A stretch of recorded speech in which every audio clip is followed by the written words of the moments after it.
Okay. Have you ever felt like you're kind of playing charades when you're trying to understand native English speakers? I know I have. Right. So today we're going to do a deep dive into some practical tips to maybe help us finally crack the code of English listening. We've got research and even some insights from a language expert. Yeah. So get ready for some aha moments. I think what's fascinating about this topic is that it's kind of a universal struggle. Oh, yeah. Even people who have, studied English for years Right. can just totally hit a wall when they're faced with fast, natural conversation. Totally. It's like you can ace a grammar test, but then real life throws all these curveballs at you. Yeah. Like slang, or like when people mumble, or Yeah. like if you have a friend from Scotland, it's like, Oh, yeah. whoa, what are they saying? Right. So speaking of those curveballs, Mhm. our source material actually pinpoints a few common culprits that trip us up. Exactly. And recognizing those barriers is the first step to overcoming them. We're talking about things like just the sheer speed at which native speakers talk, Right. like unfamiliar vocabulary. Yeah. And then, of course, the accent variations. That gets me every time. It's like you learn standard English, and then suddenly someone's like Yeah, right. dropping a regional dialect on you, and you're like, whoa, back to square one. Right, yeah. But beyond just those external factors, our source also digs into some internal barriers Yeah. that we create ourselves That's key. without even realizing it. Yeah, often we're kind of unknowingly sabotaging our understanding Oh, yeah. by constantly translating in our heads, Oh, for sure. which slows down processing, Right. and you can even miss the bigger picture. It's like trying to enjoy a beautiful scenic drive, but you're staring at the GPS the whole time. Nice. You're missing the whole point. Totally. But luckily, this source doesn't just dwell on the problems. Yeah. It outlines some cool techniques to actually improve. Yeah, and these techniques are not just random tips. They're really grounded in the science of how our brains acquire language, Cool. which I find fascinating. Okay, well, let's unpack a few of those. Okay. So first up is active listening, which I think we all kind of know is important, but maybe we need a reminder of what it actually looks like in practice. Yeah, it's more than just passively letting the sounds wash over you. Okay. Think of it as really engaging all your senses, Okay. listening for key information, Uh-huh. paying attention to the speaker's tone so you can Mhm. gauge their emotions, Right?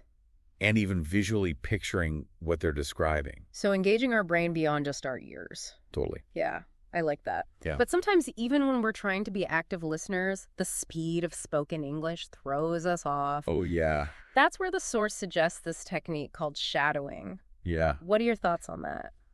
I think shadowing is brilliant Okay. because it forces you out of your comfort zone and into the driver's seat. You're not just listening. You're actively trying to mimic the speaker's rhythm, their intonation, even their pauses. Oh, wow. That sounds kind of intense. Yeah. Maybe we can ease in with something like chunking. Uh-huh. Have you ever used that approach? Chunking is a game changer, Okay. especially when you have longer stretches of speech. Yeah. Instead of getting overwhelmed by an entire sentence or paragraph, you break it down into these smaller, digestible chunks Right. of meaning. Okay. It's like building a puzzle piece by piece. That's a great analogy. Yeah. So instead of panicking when we hear a long sentence, we should be looking for those pauses and breaks Totally. to make sense of it. And it's a skill that really strengthens with practice. Okay. You start to just instinctively recognize those key phrases Yeah. and transitions Right. that signal different chunks of meaning. Yeah. That makes sense. Yeah. Our source also stresses the importance of diverse listening exposure. Mm-hmm. I can see how if you get stuck in a rut with the same type of English content, Totally. it could limit you. Think of it like training for a marathon. Okay. You wouldn't just run on a treadmill the whole time. Right. You need to vary your terrain. Right. Challenge your muscles in different ways. Right. Similarly, exposing yourself to different accents, Mm-hmm. speech styles, and content, it keeps your ear muscles sharp Okay. and adaptable. I'm loving these exercise metaphors. It makes it feel less intimidating Right. and more like, yeah, a fun workout. Totally. And just like with physical training, Mm-hmm. you'll have days where you feel like you're hitting a plateau, Right. but that's where this next technique comes in. Okay. Guessing meaning from context. Ooh, I'm intrigued. Yeah. So instead of grabbing a dictionary every time we hear an unfamiliar word, Yeah. we should be channeling our inner Sherlock Holmes. Exactly. Use those contextual clues like the surrounding words, Okay. tone of the speaker, Uh-huh. overall situation. Okay. It can often reveal the meaning without needing to interrupt the flow of listening. It's a crucial skill for real-time comprehension.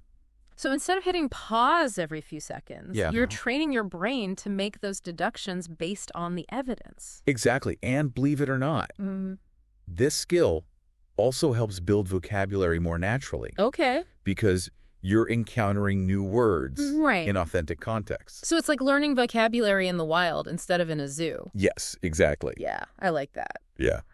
Okay, so this next technique is a bit more straightforward. Okay. But I think equally valuable listening repetitions. Yeah. Is it really as simple as it sounds? It might sound counterintuitive in our age of instant gratification. Right. But revisiting the same audio multiple times can be really powerful. Okay. Each listen can have a different focus. First for the gist, then for specific details, and then maybe a third time to analyze the pronunciation or the tone. Oh, I never thought of it that way. Yeah. It's not just mindless repetition. It's intentional practice. With a goal each time. Exactly. Okay. It's about training those neural pathways in your brain to become more efficient at processing spoken English. Okay. Each repetition just reinforces those connections and builds fluency. It's like layering brush strokes in a painting to create a richer final product. Yeah. Speaking of richness and nuance, we actually have some expert insights coming up from a language acquisition specialist. Yes. Featured in our source material. Right. What stands out to you from their advice? There were a couple of nuggets that really resonated with me. Okay. The first one was the expert emphasizes not sweating the small stuff. Okay. In other words, don't get hung up on trying to understand every single word in fast conversation. Well, that's reassuring. Yeah. I've definitely gotten stuck in the weeds before. Right. Trying to decipher every utterance, and I just end up lost. Yeah. This is a common trap. Okay. But just shifting our focus. To grasping that overall message. Right. Can actually improve our comprehension. Okay. And this ties in beautifully with the second piece of advice. Okay. The importance of daily exposure right. to real spoken English. So it's not just about dedicated study time. It's about weaving it into your daily life. Right. Even in small doses. Okay. It's about making English a part of your environment. Okay. Not just a subject you study. Right. Like a lifestyle. Exactly. Right. We're talking podcasts during your commute. News snippets while you cook. Yeah. Maybe even daring to eavesdrop. Ooh. On a conversation at the coffee shop. Discreetly, of course. Discreetly, of course. Now, speaking of that real-world practice, our source also has this super cool interactive listening challenge. Yeah. I'm actually a bit nervous to try it. I think it's a fantastic way to put some of these techniques into action. Right. The challenge involves listening to a short dialogue and then analyzing it for specific elements. Walk me through it. Okay, so first, you'll be tasked with identifying the main topic of the conversation. Okay, seems simple enough. Yeah. I have a feeling it's going to be trickier than it sounds. It might surprise you. Okay. How often we listen passively without truly grasping that core subject. Yeah, I can see that. Okay, next the challenge invites you to pick out any interesting expressions. Ooh. Oh. Or phrases that stand out. Ooh, this is where we get to be language detectives. Exactly. Cool. And finally, you'll get to flex your pronunciation muscles. Okay. By repeating a sentence from the dialogue. Okay. Paying close attention to the intonation. Right. And rhythm. Okay, now I'm getting excited. Yeah. It sounds like a fun way to test our skills. Totally. And identify areas where we need to focus. Absolutely. But I think the real value of this challenge is in the analysis that comes after. I was just thinking that. The listening. It's not enough to passively identify these elements. We need to dig deeper. You spot on. And understand the why behind them. Yeah. For example, don't just stop at identifying the main topic. Okay. Ask yourself why the speakers are discussing this particular subject. Right. What's their purpose? Yeah. What's the message they're trying to convey? It's like we're going from passive listeners to active participants in the conversation. Exactly. Even though we're not actually part of it. Exactly. And the same applies to those interesting expressions. Right. Don't just write them down, but analyze why they caught your attention. Right. Are they colloquialisms? Are they slang? Do they reveal something about the speaker's personality? This is where it gets fun. I know, right? It's like panning for gold in a river of language, looking for those little nuggets. I love that analogy. Yeah. And then when it comes to pronunciation practice, don't be afraid to experiment. Okay. Try imitating the speaker's intonation, rhythm, stress patterns. Mm-hmm. Record yourself. Yeah. And listen back. Your pronunciation to the original. It's all about being aware of those nuances. Exactly. And incorporating them. Yeah. Okay, so before we move on to part 2, Okay. let's address a question that I think many of our listeners struggle with. Okay. How to train yourself to think in English instead of translating. Yeah, that age-old dilemma. In your head. It can feel like your brain is stuck in this loop of translation. It hinders fluency. Totally. So the guest expert in our source offers a very compelling solution. Okay. Immersion. Okay. Essentially, it's about surrounding yourself with English as much as possible. Okay. Creating an environment where your brain is constantly exposed. So instead of treating it like this foreign language you're studying, you need to treat it like the air you breathe. Exactly. Something that's constantly around you. And this doesn't have to be anything drastic. Okay. It doesn't require living in an English-speaking country. It can be as simple as changing the language settings on your phone. Listening to English music. Yeah. While you work out. Okay. Maybe even talking to yourself. Ooh, okay. In English. Out loud if you're brave enough. If you're brave enough. Yeah, those are some great practical tips. Yeah. I actually catch myself thinking in English sometimes now. Oh, wow. Especially after listening to podcasts. That's a great sign. It feels like my brain is finally starting to catch on. Yeah, you're starting to internalize the language. Yay. And move beyond that translation barrier. Awesome. Yeah. All right, let's take a quick pause here. Okay. And recap the key takeaways from this first part of our deep dive. Okay.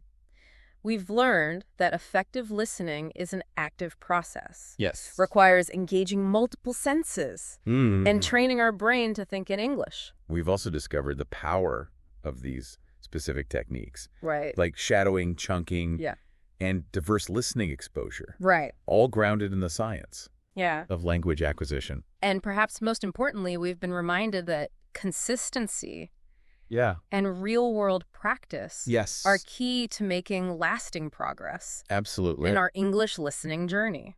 Now, before we move on to part 2, I'd like you to consider this. All right. What is your personal learning style? Ooh, that's a great question to ponder. How do you learn best? Because once you identify that, you can tailor your approach to your unique needs. Exactly. Okay, that's something to think about. Yeah, and we'll pick up right there in part 2 of our deep dive into English listening. Sounds good. Yeah, knowing how you learn best can really make all the difference, right? Yeah. Whether you're visual, auditory, kinesthetic. Right. You know. Finding that right approach for you. Absolutely. It's like finding the right workout. Some people are yoga people. Some people are weightlifting people, you know. Totally. Got to find what works. Right. Okay, well, let's get back to our source material here and dive into those 4 key takeaways. Right. Highlighted at the end. Okay. So takeaway number 1 is something we touched on already. Right. But it's worth emphasizing again. Yeah. Focus on the meaning, not the individual words. It's so easy to get caught up trying to decipher every single word. Especially in faster speech. Yeah. You'd never get past the first page if you're reading like that. It's like trying to read a book, but you're focusing on each letter instead of the words and the sentences as a whole. Totally. So we need to zoom out. Yeah. See the big picture. See the forest for the trees. Yes, exactly. Okay, so the second takeaway here focuses on 2 techniques we discussed earlier, shadowing and dictation. These techniques might seem simple, but they're incredibly powerful for honing both your listening and speaking skills. Yeah. Shadowing, as we mentioned, is about mimicking the speaker's rhythm, intonation, right. even pauses. It's like a workout for your tongue. It is. And your ears. Yeah. And then dictation takes it a step further. Takes a step further. Requires you to write down what you hear. Right. Which forces you to pay attention to individual words and their pronunciation. Yeah, you have to slow down. Yeah. And really process what you're hearing. Yeah, it's a good one. And the beauty of these techniques is you can practice them virtually anywhere, anytime. Oh, yeah. Shadow a podcast during your commute. Right. Dictate a news clip. You know. During your lunch break. The possibilities are endless. Yeah, I like that. Yeah. Okay. The third takeaway is all about embracing the beautiful diversity of the English language. Yes. By listening to different accents and real-life speech. This is where things get exciting. Okay. Because by exposing yourself to a range of accents and speaking styles, right, you're really expanding your listening vocabulary and training your brain to adapt to all the different ways English is spoken around the world. It's like traveling to different countries without leaving your living room. I love that. You know? That's a great way to put it. You're experiencing all these nuances of different cultures and broadening your understanding of how language is used. Yeah, the richness and depth. In different contexts. That comes from engaging with diverse forms of English. I like that. Yeah. Okay, and then the fourth takeaway brings us back to that challenge of training our brains to process English directly without relying on mental translation.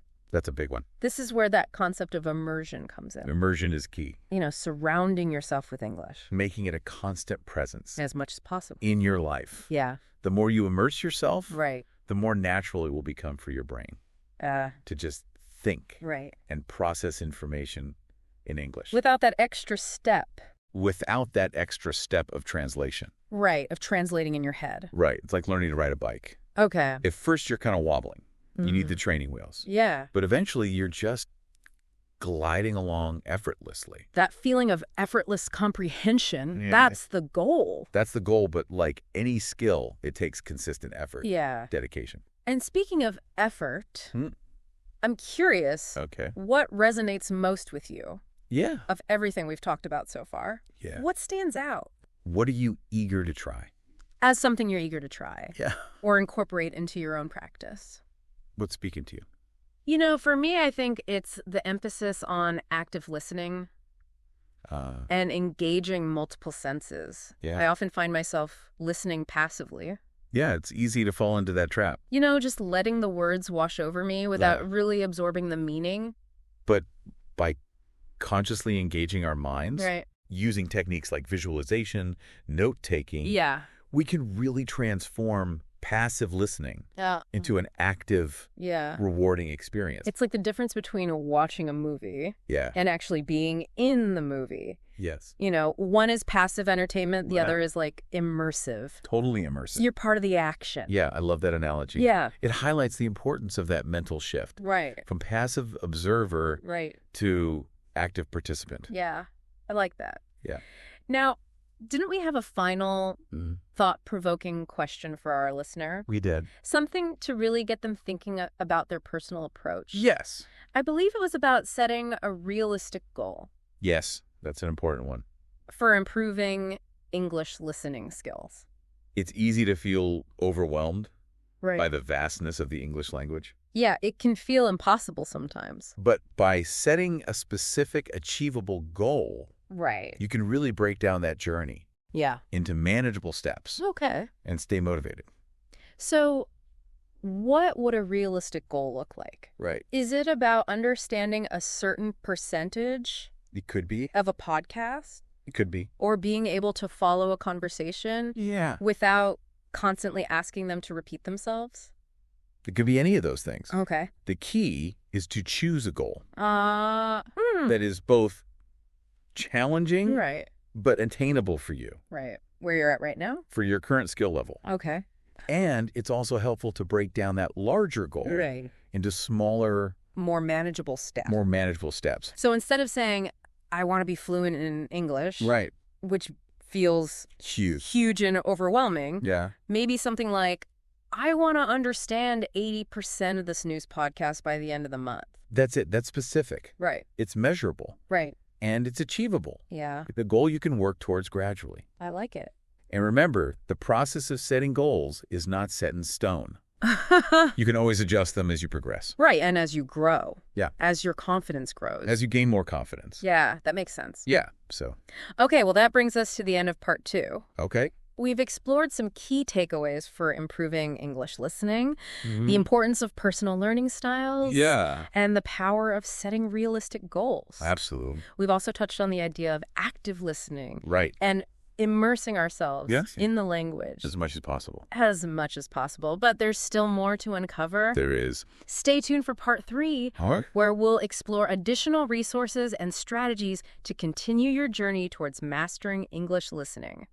Welcome back to our deep dive on mastering English listening skills. I'm feeling super pumped to put all these techniques into practice. Yeah, me too.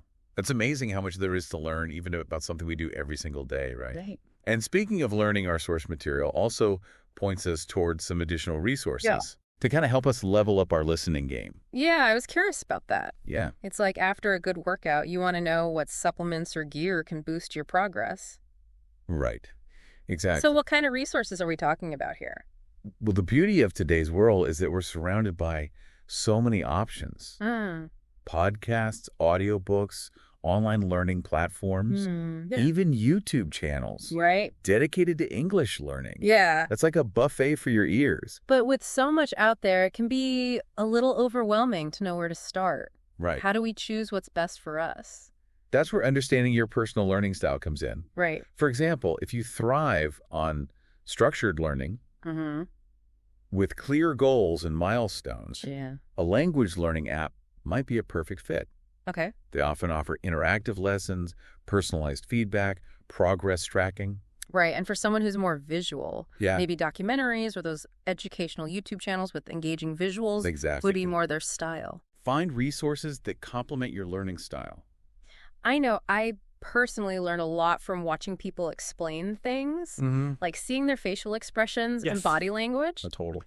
And then for those who love a good story, audiobooks and narrative podcasts can be a great way to immerse yourself while enjoying compelling content. Yeah, it's like sneaking in a workout while watching your favorite TV show. I love that. You're entertained and you're improving your skills at the same time. Exactly. Multitasking at its finest. But even with all these fantastic resources, what's the one piece of advice that you'd give someone who's feeling a bit lost, overwhelmed on their listening journey? I think the most important thing is to remember that consistency is key. Okay.